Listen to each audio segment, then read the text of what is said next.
Totoo talaga to. Kasi, yung first scene namin sa Lolong, yung location kasi namin, sa gubat talaga. Hindi siya yung pinupuntahan dun sa, yung tourist Sa Quezon? sa Quezon. Oo, sa Chao. Tapos, dun kami sa gubat talaga. Pero bago pa mangyari yon, bawat tulog ko binabangungot ako sa loob ng tent. Tapos parang yung bandang gabi na, yung yung taping chair, yung taping bed ko, basang-basa ng tubig talaga. As in yung tipong igaganon mo siya. Oh my God! Ano no, parang... Oh my God! Ano no, parang... Sasalukin. Wala bang tulo sa taas? Yan din ang sinabi nila. Pero chinek ko talaga lahat. Tapos sinabi baka may mga nakatapon lang daw. Kasi yung pag-angat ko ng bag ko, tsaka siya nabasa. Yung next na nag-ML ako. Habang nag-ML ako kasi natatakot na ako eh. Sabi kasi ni Direk, Nak, patingin nga ng yung daliri mo, yung hinlilit. Diba sa atin kapag hindi pantay yung hinlilit, may naglalaro talaga, may binabata, may naglalaro talaga. Check lahat eh. So pag-check ni Direk Romel, hindi pantay, super haba nung isa kong daliri. Tapos sabi ko, nagparinig ako, at wala lang, sabi ko, eto talaga, kapag nabasa, may nabasa pa ulit ako, ganyan. Pag nabasa ulit ako, maniniwala na ako sa'yo. Ano mo kinausap? Pila yung mali ko.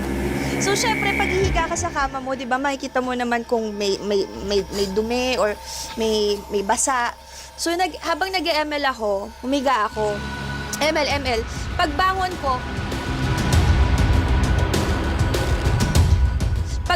ko, may tumutulo dito sa may siko ko. Pagtingin ko, basa siya. Ano ka dun ah? So ngayon, si Ate Rock, si Rochelle, may tito siya na healer. So tinawas niya ako din. Tapos dun sa tawas, nakita na may elemento na black, na mabuhok, na galit sa akin. Kasi nabulabog ko daw siya.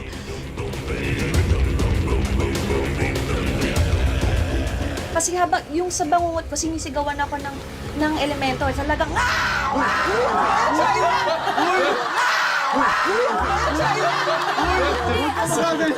seryoso, first time. Unexpected rin yun ah. Nakita ko na paano. Yung mukha nung entity talaga. Sa mukha mo? Sa mukha mo? Oo, galit na galit anong siya. itsura niya? Itim siya, mabuhok. Parang, basta galit na galit siya, sinisigawan niya lang ako.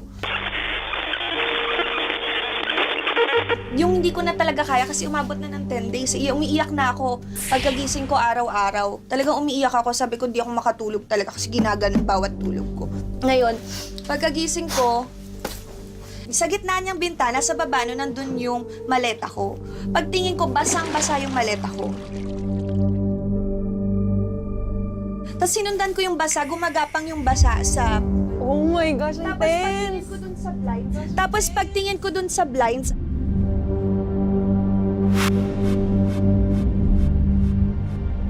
may figure. Ang intense naman! May figure na bilog. Bilog siya na may tenga.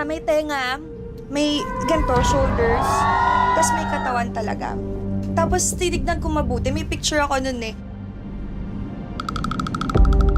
Nakakabahan ako na pinipil sa akin. Natulog si Ara dun sa dati kong room. Pati siya nagising ng 3 a.m. May something talaga.